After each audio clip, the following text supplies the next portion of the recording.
အနားယူပြီးကိုကာယကြန့်ခိုင်မှုနဲ့စိတ်သက်ကြန့်ခိုင်မှုတိဆောက်ဖို့အခွင့်အရေးအားလုံးပဲမင်္ဂလာပါခင်ဗျာစင်မြန် YouTube Channel ကနေပြီးတော့ပြန်လည်ကြိုဆိုလိုက်ပါတယ်လာမယ့်10ရက်နေ့ည17ရက်နေ့ရဲ့မနက်ခင်းမှာကလပ်ဘရူနဲ့အာဆင်နယ်တို့ထိပ်တိုက်တွေ့ဆုံမဲ့ချန်ပီယံလိပွဲစဉ်6ရှိပါတယ်တိတ်ခက်ခဲတဲ့ပွဲမဟုတ်ပေမဲ့လူစင်းထုတ်ဖို့တော့တွေးဝေစရာပါအာဒီတာအနေနဲ့ဒီပွဲမှာအထက်ကစားသမားတွေကိုအနာပေးမလားယုံကြည်မှုတိဆောက်ဖို့ထည့်သွင်းပြီးအနိုင်တေးကြောင်ကံမလားစဉ်းစားစရာပါအနာပေးကိုပေးရမယ်ပွဲလို့ထင်မြင်မိပါတယ်ညီကိုတို့လည်းအမြင်လေးတွေရေးသွားပေးပါအောင်နော်ဒီပွဲကချန်ပီယံလိပါရလက်မကောင်းခဲ့တဲ့နောက်ဆုံးပွဲကပြိုင်ဆိုင်မှုပြင်းထန်လွန်းနေတဲ့ပရီးမီးယားလိဖြစ်တာကြောင့်ယုံကြည်မှုနဲ့စိတ်သက်ခိုင်မာမှုတိဆောက်ဖို့က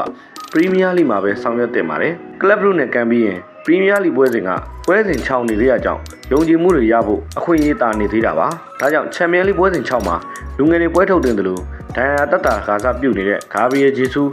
ရန်ကုန်ထိုင်နေရတဲ့ဂါဘရီယယ်မာတင်နီတို့ကိုထရိန်လုပ်ပေးတဲ့အနေနဲ့ထည့်သုံးတင်ပါတယ်လူငယ်ကစားသမားလေးမတောင်မန်လဲပွဲအတွေ့အကြုံပေးတင်တယ်လို့ထင်ပါတယ်ရွှေထမင်းလေးလဲနားတင်တယ်လို့ဇူဘီလဲပွဲတိုင်းကစားနေရတာပွဲပန်းလှပါပြီတီပါနော်ဂတ်စတဲ့ကစားသမားတွေလည်းဝယ်ရကျိုးနဲ့တယ်ဆိုတဲ့မူမျိုးကိုအာတီတာအနေနဲ့ကျွန်တော်တို့ကိုပေးတင်ပါပြီစာကားလိုကစားသမားမျိုးဒဏ်ရာမရဖို့လဲထည့်တွေ့ရမှာပါခန်းစစ်ကတော့ရိုဖိတ်တွေရှိနေတာရဲ့ရွှေပြင်းညီနောင်ဒဏ်ရာပြဿနာတွေကြောင့်မပြောလိုပါဘူးဒါကြောင့်ကလပ်ဘရူနဲ့ချန်ပီယံလိပွဲစဉ်6ကအဓိကလူတွေကိုနားပေးတင်တယ်လို့ထင်မိပါတယ်အားလုံးပဲကျေးဇူးတင်ပါတယ်ခင်ဗျာနောက်ဗီဒီယိုဒီမှာပြန်တွေ့ဖို့အတွက် YouTube Channel လေးကို Subscribe လေးများလုပ်ပေးတော့ကြပါအောင်ခင်ဗျာ